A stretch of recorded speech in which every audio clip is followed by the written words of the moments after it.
today's subject, unconventional warfare tactics.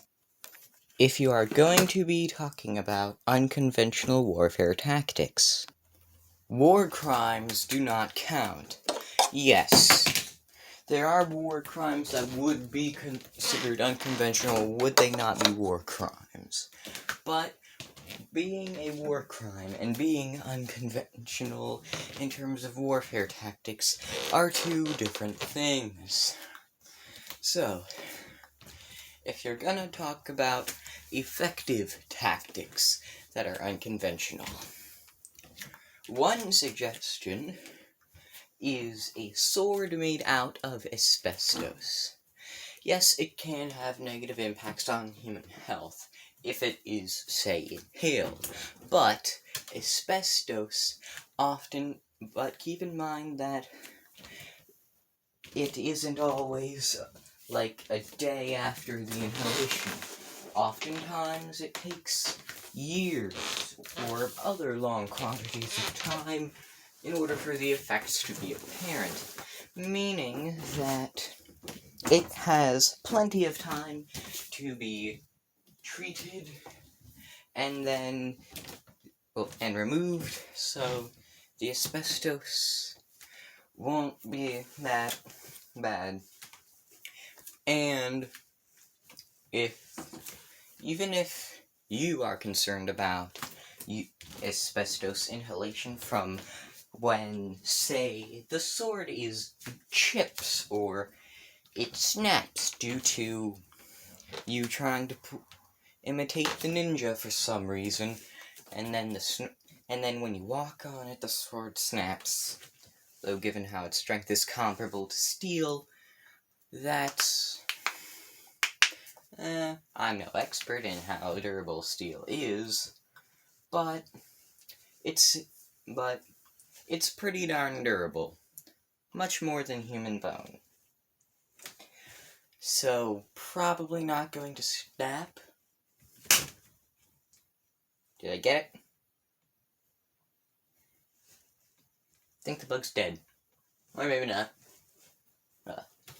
Now, asbestos can also carry an electric current due to it being a conductor of electricity. And this means that asbestos could be qualified as a non-lethal weapon. An asbestos sword, if it is, say, built similar to a wooden sword, as in, it's not really sharp anywhere, and you can hit someone without cutting something or causing anything more than blunt force trauma due to it without needing the flat of the sword. Or if it's a single-edged sword, the back end of the sword. Now, this means that the electric current, if high enough, can be equivalent to a taser or stun gun. And despite those you can kill people with those, they're considered non-lethal, and so are batons, yet how different are they from durable sticks? And keep in mind, snaps are just big sticks, and they're plenty lethal. And it's not too difficult to kill anyone with blunt force trauma if you hit the right places. Or depending on their age, you can aim for the ribcage and hit the right location without it being because the bones aren't too durable due to age-related factors. If you know, you know. And that's why defibrillators have to be there. But anyway, on topic.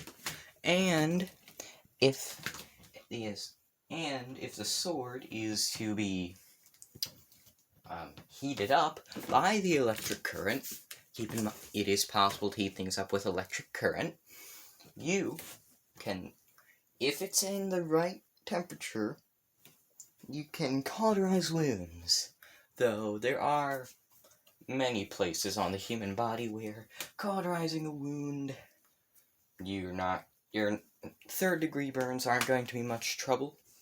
There's only a few places like that compared to the rest of the anatomy, but third-degree burns are treatable. And not letting the injured be adequately treated, killing the medic or actively keeping the medics away intentionally, well, that is a war crime. Don't ask how I know about war crimes. It's plenty easy to know about them. You can just use key search terms on Google or watch the infographic show enough. Anyway, and I do not know all of what makes something a war crime and what isn't a war crime. But electric-based weapons, or heated weapons, I don't know anything about them being war crimes. And, if it's non-lethal, then using it in warfare probably isn't going to be a war crime. And it's also used against civilians that are mentally affected in a way that can leave them impaired in terms of getting in a fight, lacking a shirt, and not wanting to engage, and then get killed by a non-lethal weapon that makes use of electricity. So, yeah, if that is not a crime, or is something that's capable of being done with non-lethal weapons on civilians that are negatively impacted mentally and lacking about half of the clothing, keep in mind, even though shirts aren't that effective, it can help with something like rubber rounds or I don't know, getting hit very hard with a pretty stable foam that is not entirely hard and can bend, but not too soft. Middle ground. Or, say, hit with a computer monitor. The stinging can be lessened, and that's just another layer, so another layer is always going to be beneficial for at least some protection. At least snake shot won't hurt as bad if you're wearing a t-shirt or sweater. And, yeah, keep in mind, the sword is silent, which means that from any situation you can use the blade to kill silently. Silent killing is not a war crime. Striking from the shadows is not a war crime, at least to my knowledge. Actually, it's definitely not a war crime. And yes, maybe if the ceramic body armor prevents any penetrations or swinging, even if the shape of the blade is so that it can optimize the shear, keep in mind that if the blade is electric and is at has a very high current flowing through it, if you want lethal amounts of voltage that are that high, watch like 3 Styropyro videos and you'll be it's more like 10. But anyway, yes. So, the electric current could do some damage. And if it is heated up, this would mean that getting through the armor would be easier due to it being heated.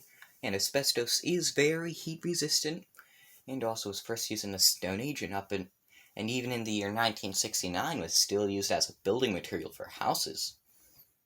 If it stood the test of time for that long, and it was a very common building material in houses, it should make an effective blade. Back on subject of body armor, body armor, well, why am I stuttering? Body armor leaves, oftentimes, the armpits pretty exposed, so if you're striking from the shadows, you can lift up the arm and go in. It doesn't have to be a sword, it could a long sword, could be a short sword, or just a simple dagger. And you can just do that. Go into the heart, maybe go into the heart or the intestines. Going all the way that deep would cause a lot of blood loss, which means killing would be easier. And also, a lot of armors that are applied that aren't full body, well, they don't really have much in the way of neck protection, so you can just as they're rounding the corner, grab the gun, take the special sword or dagger, or knife. What's the difference between a dagger and a knife? Take it, and you can swing, you can cut their throat.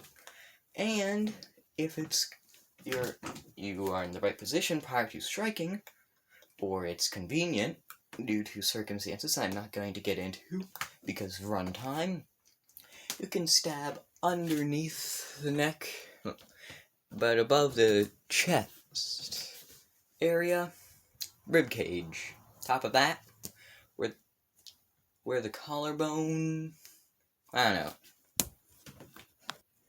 This section of the anatomy. Well, that can definitely cause some damage. Lethal damage. And also, with armors, you can, from what I've seen of body armors, going up underneath, up against the leg, you can go underneath the armor and go into the soft, fleshy torso. If you move the blade around in there with an electric current, if you have gloves and sleeves running up here, probably some insulation on a lot of the body, then the electricity isn't going to be much of an issue to you, because electrical insulation from rubber. And, again, swords are silent, blades in general are silent, and you don't have to worry about reloading. So yeah, there you go. That's one tactic. Probably not enough time to go over another.